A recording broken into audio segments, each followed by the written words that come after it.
నమస్కారం. కథ చెబుతాను ఊకొడతారా ఛానల్కి స్వాగతం. నేను సునీత. శ్రీ సత్యం శంకరమంచి గారు రాసిన అమరావతి కథలు. ఎంగిల.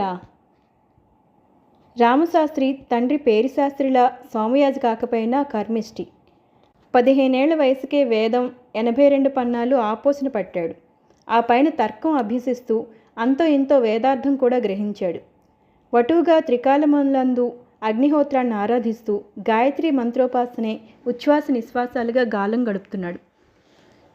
సభల్లో ఎందరి పెద్దలున్నా పిన్నవాడైన రామశాస్త్రికి పెద్దపీట వేసేవారు. పేరిశాస్త్రి కొడుక్కి వయసు వచ్చింది కదా, వివాహం చేద్దామని సంకల్పించాడు. కానీ రామశాస్త్రి మనస్సు వివాహం వద్దన్నది.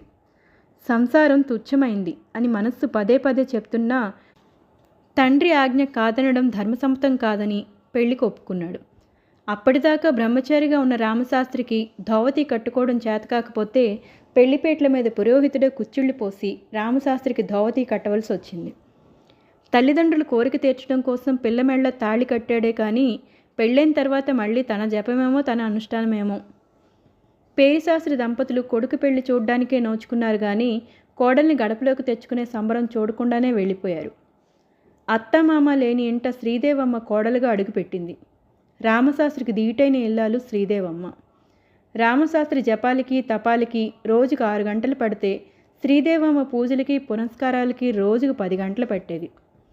శ్రీదేవమ్మ అత్తింటికి వస్తూ కామాక్షి విగ్రహాన్ని తనతోనే తెచ్చుకుంది. ఆమె సేవే అనునిత్యం. ఇక రామశాస్త్రి అనుక్షణ ఈశ్వరార్చకుడు. రామశాస్త్రి భార్యతో నాకిది కావాలి అని అడగడు. ఆమె ఏం చేసి పెడితే అది తింటాడు. శ్రీదేవమ్మ కామాక్షి విగ్రహాన్ని అమ్మా నీ నివేదనకి ఏం చేయమంటావు అని అడిగి తోచింది చేస్తుంది.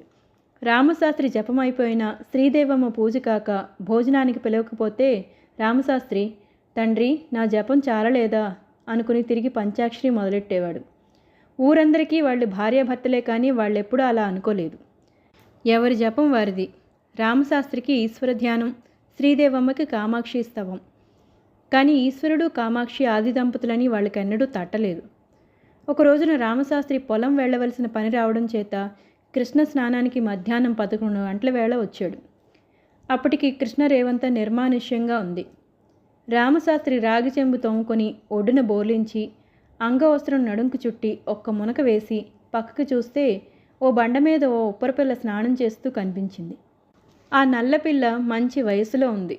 ఉతికిన గుడ్డలు పక్కన పడేసి నామమాత్రంగా ఓ చిన్న గుడ్డ మొలకు చుట్టుకుని హాయిగా స్వేచ్ఛగా పెళ్ళుమనే వయసు ఆ నల్ల పిల్లది. కృష్ణలో సుళ్ళులా ఒంటి ఒంపులు, తరుముకొస్తున్న కెరటంలా నవ్వులు. బారలు బారలుగా ఇదుతోంది నల్లపిల్ల. నల్లటి కృష్ణలో నల్ల చేపలా దూసుకుపోతోంది. రామశాస్త్రికి గాయత్రి సాగడం లేదు. మళ్ళీ మళ్ళీ పక్కకు తిరిగి చూస్తున్నాడు. ఇంకెవరో చూస్తున్నారన్న ధ్యాసే లేకుండా స్వేచ్ఛగా ఆనందంగా కృష్ణలో కలిసిపోతోంది ఆ పిల్ల. కృష్ణంత అందంగా ఉంది ఆ కన్నె అనిపించింది రామశాస్త్రికి. కకావికలైన మనసుతో ఒడ్డుకొచ్చాడు రామశాస్త్రి. శ్రీదేవమ్మ అన్నం వడ్డిస్తుంటే భార్యని తదేకంగా చూశాడు. పచ్చటి ముఖం మీద పెద్ద కుంకుమ బొట్టు. కామాక్షీదేవికి పూజ చేసిన గన్నేరు పువ్వు ఆమె కొప్పులో ఎత్తుగా విచ్చుకుని ఉంది. నల్లపిల్లే కాదు శ్రీదేవి కూడా అందంగా ఉంటుంది అనిపించి కళ్ళు విచ్చుకు చూస్తున్నాడు రామశాస్త్రి. అన్నం కలిపి ఓ ముద్ద నోట్లో పెట్టుకుని రెండో ముద్ద పక్కనే కూర్చొని విసనకరతో విసురుతున్న భారీ నోటికి అందించాడు. శ్రీదేవమ్మ అబ్బురపడి ఎంగిలి కాదు అంది. ప్రసాదం అనుకోరాదు అన్నాడు రామశాస్త్రి. అయితే అనుగ్రహించండి అని నోరందించడానికి బదులు ఆమె దోసలు పట్టింది. రామశాస్త్రి ముద్ద దోసిట్లో ఉంచితే కళ్ళకద్దుకొని నోట్లో వేసుకుంది ఆమె.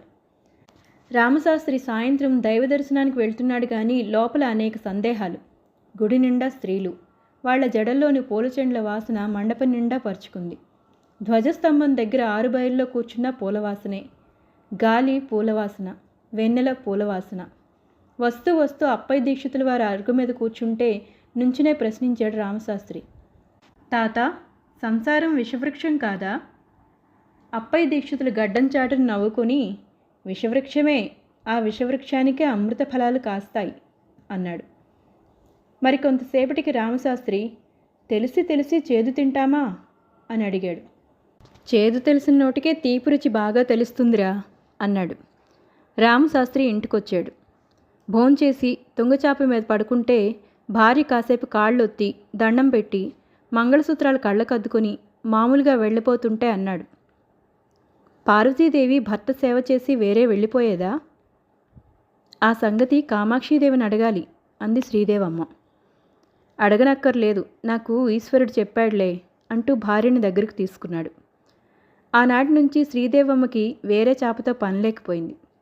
మరి 2 సంవత్సరాల్లో ఆ ఇంట అమరేశ్వరుడు, బాలచాముండేశ్వరి పుట్టారు.